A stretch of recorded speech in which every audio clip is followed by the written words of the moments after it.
Hello students, welcome to my class polity achiever. और मैं आपके साथ यहाँ डॉक्टर शालिनी। और आज की क्लास में हम लोग डिस्कस करने वाले हैं prime minister of India. Prime minister के बारे में डिस्कस करने से पहले हम ये जान लेते हैं कि इंडिया में एग्जीक्यूटिव में आपको दो तरह के हेड्स देखने के लिए मिलते हैं। ये हम लोग मैनी टाइम्स डिस्कस कर चुके हैं। First, nominal head and second, real head. Nominal head is president, second real head is prime minister. तो प्राइम मिनिस्टर के क्या पावर्स हो सकते हैं, क्या उनकी एलिजिबिलिटी हो सकती है, all the things we will discuss in this video. First point है, यहाँ आप देख सकते हैं कि एलिजिबिलिटी। तो क्या एलिजिबिलिटी हो सकती है एक प्राइम मिनिस्टर के लिए इंडिया में? He must be citizen of India. India के सिटीज़न अगर कोई पर्सन नहीं है तो इंडिया में ऐसा देखा जाता है मोस्टली कि अगर प्रेसिडेंट हैं तो उनके लिए ये एक एलिजिबिलिटी होती है कि उनका जन्म जो है, बर्थ है, वो इंडिया में हुआ हो। ठीक है। और दूसरा ये है कि सिटीज़न हो वो यहाँ के, और सिटीज़नशिप की क्या क्राइटेरियाज हो सकते हैं, ये हम लोग सिटीजनशिप की अपनी वीडियो में कर चुके हैं। तो अगर वो बाय बर्थ सिटीज़न भी नहीं है तब भी वो इंडिया के प्रेसिडेंट या प्राइम मिनिस्टर हो सकते हैं, बट उनके लिए सिटीज़न होना कंपलसरी है। बाय बर्थ हो ऐसा कुछ कंपलसरी नहीं है। दूसरी एलिजिबिलिटी यहाँ ये है कि वो लोकसभा या राज्यसभा के मेंबर हों। और अगर कोई पर्सन जो लोकसभा या राज्यसभा दोनों में से किसी भी हाउस का मेंबर नहीं होता है तो उसके लिए यहाँ पर रिक्वायर्ड होता है कि वो विद इन 6 मंथ में ये जो क्वालिफ़िकेशन है, ये जो एलिजिबिलिटी है, उसको कंप्लीट करें। ठीक है। तो दोनों में से किसी एक हाउस का मेंबर होना कंपलसरी होता है। ठीक है। दूसरा, 25 ईयर्स एज अपनी वो कंप्लीट कर चुके हों if he is a member of Lok Sabha, and अगर if he is a member of Rajya Sabha he should be completed his age of 30 years. तो जैसा कि हम लोगों ने पहले भी पढ़ा था कि राज्यसभा के जो मेंबर्स हैं उनकी जो एज होती है वो 30 ईयर्स होती है, और जो लोकसभा के मेंबर्स हैं उनकी एज 25 ईयर्स होती है। ओके। एक और एलिजिबिलिटी यहाँ ये है कि कोई भी ऑफिस ऑफ प्रॉफिट के तहत वो काम नहीं करते हों। ठीक है। तो ऑफिस ऑफ प्रॉफिट क्या है, इसको हम लोगों ने आर्टिकल 12 में भी डिस्कस किया था, और ऑफिस ऑफ प्रॉफिट को लेकर एक अलग से भी मेरा वीडियो है, आप उसको देख सकते हैं। ऑफिस ऑफ प्रॉफिट का मतलब ये है कि अंडर द गवर्नमेंट आप किसी भी पोस्ट पर वर्क नहीं करते हों, या फिर government of any state or under any local or other authority subject to the control of any of the said governments. Article 12 ये कहता है कि गवर्नमेंट क्या है। तो गवर्नमेंट में हमने यहाँ पर देखा था कि central government, state government and local government, plus जो अदर अथॉरिटीज़ हैं वो भी इसमें मेंशंस किए गए थे। तो अदर अथॉरिटी के तहत भी अगर कोई पर्सन वर्क करता है और फिर वो प्राइम मिनिस्टर के as a prime minister appoint होता है तो वहाँ पर भी वो ऑफिस ऑफ प्रॉफिट के तहत ही आएगा, और हम उसको अपॉइंट नहीं कर सकते हैं। आई मीन प्रेसिडेंट उसको अपॉइंट नहीं कर सकते हैं, और उनको ऑफिस ऑफ प्रॉफिट का जो पोस्ट है जो अंडर द गवर्नमेंट है जिस पर वो हैं उस वक्त, उससे रिज़ाइन करना होगा। ठीक है। देन नेक्स्ट है ओथ ऑफ ऑफिस। तो प्राइम मिनिस्टर के लिए ये रिक्वायर्ड है कि प्रेसिडेंट ऑफ इंडिया के प्रेजेंस में वो शपथ लेते हैं, और शपथ लेंगे और इसके बाद जो उनके वर्क हैं उनको वो शुरू कर सकते हैं। दूसरा, ओथ के बारे में हम लोगों ने जिक्र किया है 3rd शेड्यूल में, तो शेड्यूल्स भी मैंने कराए हुए हैं। यहाँ 2nd और 3rd शेड्यूल में थोड़ा सा कन्फ्यूज़न हो जाता है स्टूडेंट्स को। 2nd शेड्यूल सैलरी की बात करता है और 3rd शेड्यूल ओथ की बात करता है। तो 3rd शेड्यूल में किस किस की ओथ दी हुई है, किस किस की शपथ है, वो आप उस वीडियो में देख सकते हैं। नेक्स्ट, इस prime minister of India elected और अपॉइंटेड यहाँ आप देखेंगे, पहले हम ये जानते हैं कि प्राइम मिनिस्टर एक्चुअली में होता कौन है। तो प्राइम मिनिस्टर एक ऐसा पर्सन होता है, he is the leader of party, majority party, and he is the leader of Lok Sabha. Okay, तो जो पर्सन एक मेजॉरिटी वाली पार्टी का लीडर हो, ठीक है, और जिसकी पार्टी को सबसे ज़्यादा वोट्स यानी सबसे ज़्यादा सीट्स मिले हों लोकसभा में, और एक ऐसा पर्सन वो who is able to win the confidence of the Lok Sabha bye gaining the support of their other political parties. और अगर कभी समटाइम्स ऐसा होता है कि अगर कुछ पार्टीज़ को अगर मेजॉरिटी नहीं मिलती है, ठीक है, अगर कोई एक पर्टिकुलर पार्टी मेजॉरिटी में नहीं आ पाती है, तो अदर छोटी पार्टीज़ को अपने साथ कॉन्फिडेंस में लेकर एक गवर्नमेंट बना सकते हैं, ठीक है।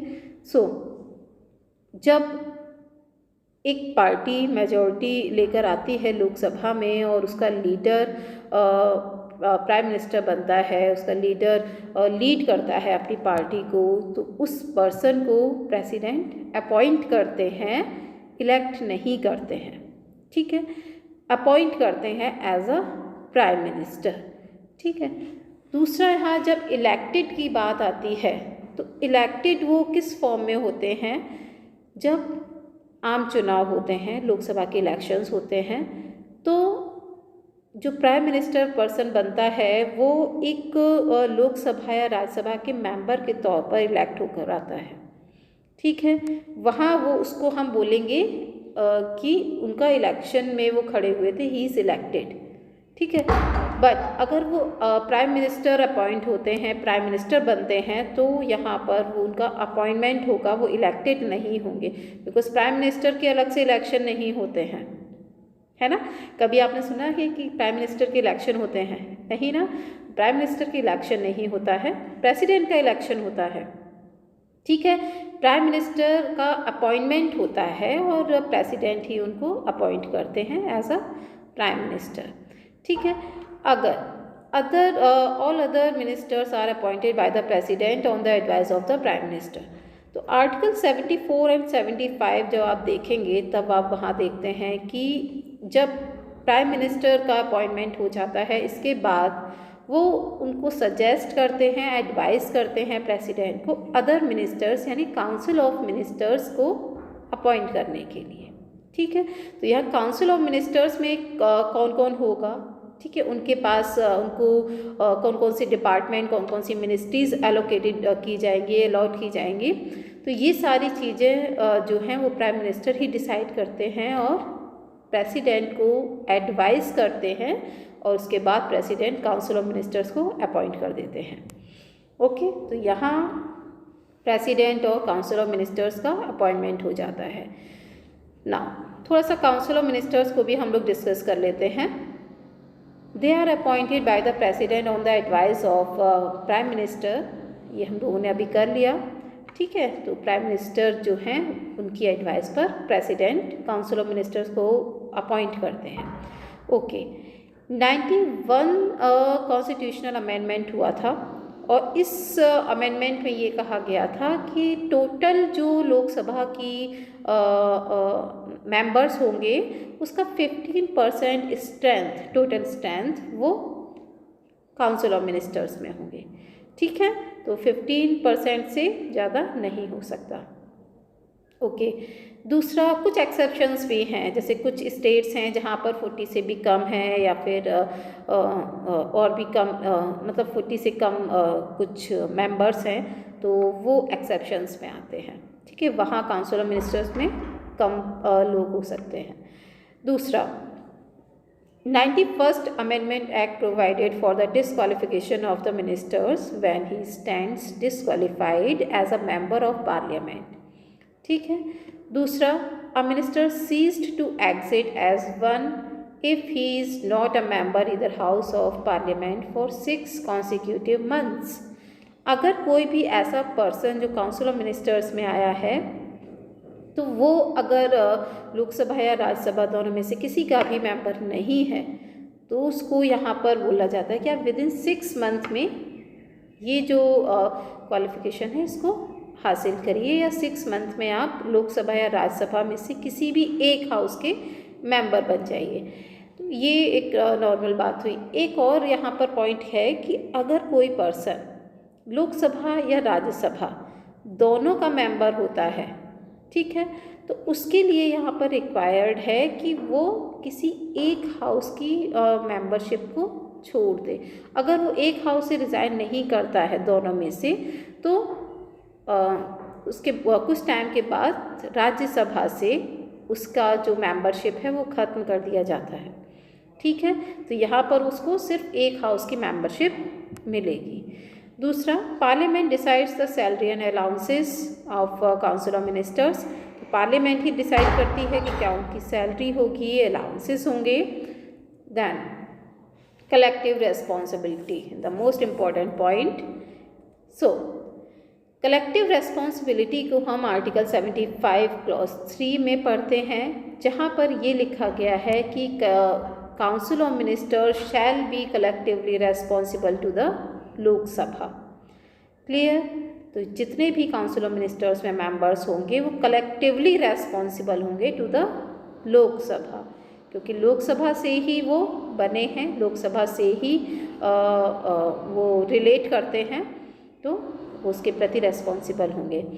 दूसरा है कि when a ministry losses the confidence of the Lok Sabha, the whole of the ministry has to resign including those ministers who are from the Rajya Sabha.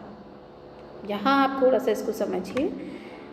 अगर कोई एक मिनिस्ट्री कॉन्फिडेंस खो देती है लोकसभा में, तो पूरी मिनिस्ट्री रिज़ाइन करेगी, साथ में वो मिनिस्टर भी रिज़ाइन करेंगे। ये तो हम बात कर रहे हैं लोकसभा की, जो लोकसभा मेंबर्स हैं, ठीक है।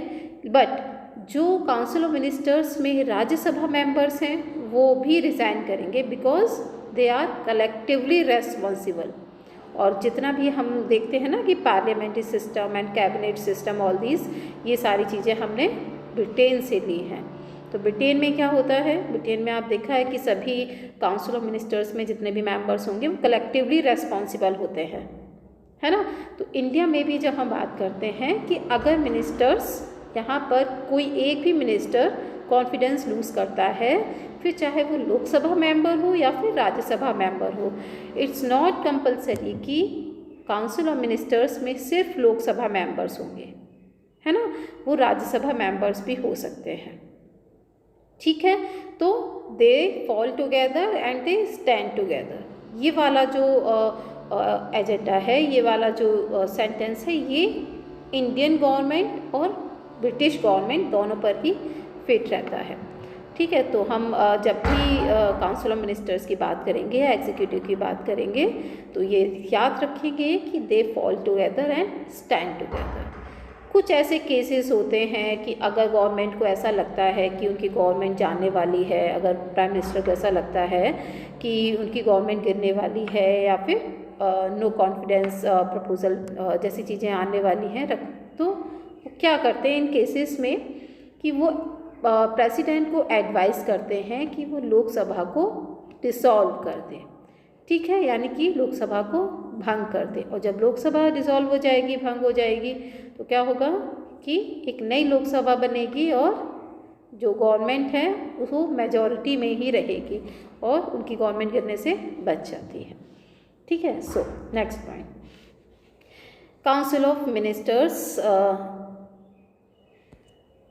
just a minute, okay, powers and functions of the prime minister। so powers and functions क्या हो सकते हैं प्राइम मिनिस्टर के, तो काफ़ी सारी चीज़ें हम लोगों ने डिस्कस की हैं प्राइम मिनिस्टर के बारे में, और he advice to the president of India.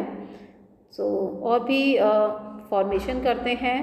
First point, formation of the council of ministers. तो इसके बाद जब प्रेसिडेंट उनको अपॉइंट कर देते हैं, तब वो अपनी एक लिस्ट है उसको प्रेसिडेंट को देते हैं और प्रेसिडेंट काउंसिल ऑफ मिनिस्टर्स को अपॉइंट करते हैं, ओके। एलोकेशन ऑफ पोर्टफोलियोज, किस मिनिस्टर को कौन सा डिपार्टमेंट देना है, ठीक है, ये एलोकेशन करने का काम जो है वो प्रेसिडेंट करते हैं, clear.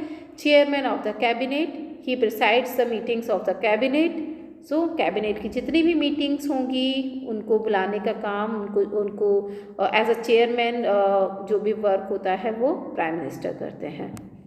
Removal of presidents removal of ministers, तो अगर किसी भी मिनिस्टर को रिमूव करना हो उसकी पोस्ट से तो वो क्या करेंगे, वो प्रेसिडेंट को एडवाइस करते हैं कि आप इनको रिमूव कर दीजिए, तो डायरेक्टली वो रिमूव नहीं करते हैं।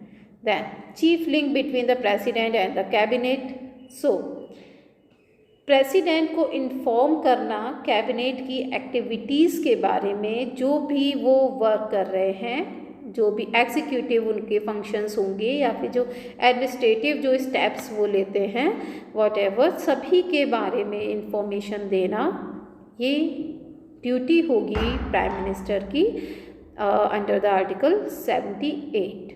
ओके, सो देन नेक्स्ट है chief coordinator. He coordinates between all the departments, तो जितने भी डिपार्टमेंट्स होंगे उन सभी को कोऑर्डिनेट करना। सपोज़ अगर दो डिपार्टमेंट्स के बीच में किसी तरह का डिस्प्यूट हो जाता है, किसी तरह की कोई प्रॉब्लम होती है, तो उनके बीच में कोऑर्डिनेशन करना। जैसे हम लोग मैनेजमेंट में या फिर पब्लिक एडमिनिस्ट्रेशन में जब ऑर्गेनाइजेशन पढ़ते हैं, तो एक ऑर्गेनाइजेशन में हम लोग कुछ पॉइंट्स होते हैं बेसिक, जो एक ऑर्गेनाइजेशन को सक्सेसफुल बनाते हैं, है ना। तो वो क्या पॉइंट्स हो सकते हैं, जैसे कि लूथर गुलिक ने बोला था एक बार कि एक ऑर्गेनाइजेशन को सक्सेसफुल बनाने के लिए कोऑर्डिनेशन मस्ट होता है, ठीक है। तो इसी के साथ उन्होंने जब पोस्ट कॉर्प का अपना जो उनका डॉक्ट्रिन था वो दिया, उन्होंने पोस्ट कॉर्प का अपना एक प्रिंसिपल दिया उन्होंने, तो उसमें उन्होंने कहा था कि कुछ ऐसे पॉइंट्स हैं। पोस्ट कॉर्प का मतलब है यहाँ पर POSTCORP, okay. So P means planning, O means organisation, ठीक है, और POS, S मीन्स स्टाफिंग हुआ, D डायरेक्टिंग हुआ, कोऑर्डिनेशन, ठीक है, CORD, R means reporting and D means directing. तो ये जो पॉइंट्स हैं ये किसी भी ऑर्गेनाइजेशन को सक्सेसफुल बनाने के लिए बहुत इम्पॉर्टेंट होते हैं। तो इसी तरह से जब हम काउंसिल ऑफ मिनिस्टर्स की बात करते हैं या फिर हम एग्जीक्यूटिव की बात करते हैं इंडियन पर्सपेक्टिव में या फिर अदर डेमोक्रेटिक कंट्रीज़ के पर्सपेक्टिव में, जहाँ पर जो पार्लियामेंट्री सिस्टम है, okay. So president is a part of the parliament and he is a part of executive also, तो दोनों ही जगह प्रेसिडेंट का इन्वॉल्वमेंट होता है। तो अगर रियल हेड है ना, रियल हेड में प्राइम मिनिस्टर अगर कोई भी वर्क करते हैं या कैबिनेट में कोई भी डिसीज़न लिया जाता है तो वो प्रेसिडेंट को इन्फॉर्म करेंगे, और दिस इज़ कोऑर्डिनेशन। तो कोऑर्डिनेशन के बेस पर ही सारे वर्क होते हैं और कोई भी ऑर्गेनाइजेशन जो है वो सक्सेसफुल हो सकता है, ओके। दूसरा है लीडर ऑफ द पार्लियामेंट, है ना। Prime minister is a leader of the parliament and he can propose any bill and और भी अगर अदर जो कुछ भी प्रपोज़ल रखने हों या फिर रिपोर्ट्स रखनी हो।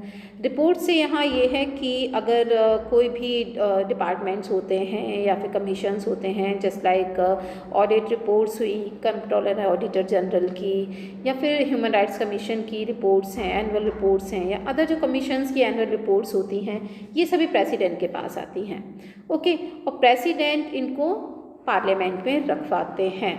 तो प्रेसिडेंट डायरेक्टली इनको नहीं रखवाते हैं, प्रेसिडेंट के बिहाफ में प्राइम मिनिस्टर इनको पार्लियामेंट में प्रपोज करते हैं, उनको वहाँ पर रखते हैं, उसके बाद वहाँ पर डिस्कशन होता है, ओके। सो ही इज़ सारी जो वर्क्स हैं वो करते हैं वो वहाँ, और प्रेसिडेंट को वो सारी बातों को जो भी वहाँ होती हैं उसके बारे में इन्फॉर्म करते हैं। दूसरी इम्पोर्टेंट बात यहाँ ये है कि अगर पार्लियामेंट को डिसॉल्व करना हो तो इससे रिलेटेड एडवाइस वो प्रेसिडेंट को देते हैं, ठीक है। और इसी तरह से हम गवर्नर की जब बात करते हैं तो गवर्नर को अगर लगता है कि किसी स्टेट में कॉन्स्टिट्यूशनल फेलियर हो रहा है तब वो प्रेसिडेंट को बोलते हैं, उनको एडवाइस करते हैं और उस स्टेट में इमरजेंसी डिक्लेयर होती है। तो यहाँ पर प्रेसिडेंट जो है वो एडवाइस से काम करते हैं, ठीक है। उनको अगर सेंट्रल गवर्नमेंट में बैठे हुए हैं और एग्जीक्यूटिव में अगर हम बात करें तो प्राइम मिनिस्टर जो हैं वो उनको एडवाइस करते हैं। अगर स्टेट में जब भी उनको कुछ वर्क होता है या स्टेट से रिलेटेड कोई वर्क होगा तो वहाँ गवर्नर एडवाइस करते हैं कि आप इससे रिलेटेड जो भी आपको लॉ बनाने हैं ड्यूरिंग द इमरजेंसी तो वो वहाँ पर बना सकते हैं।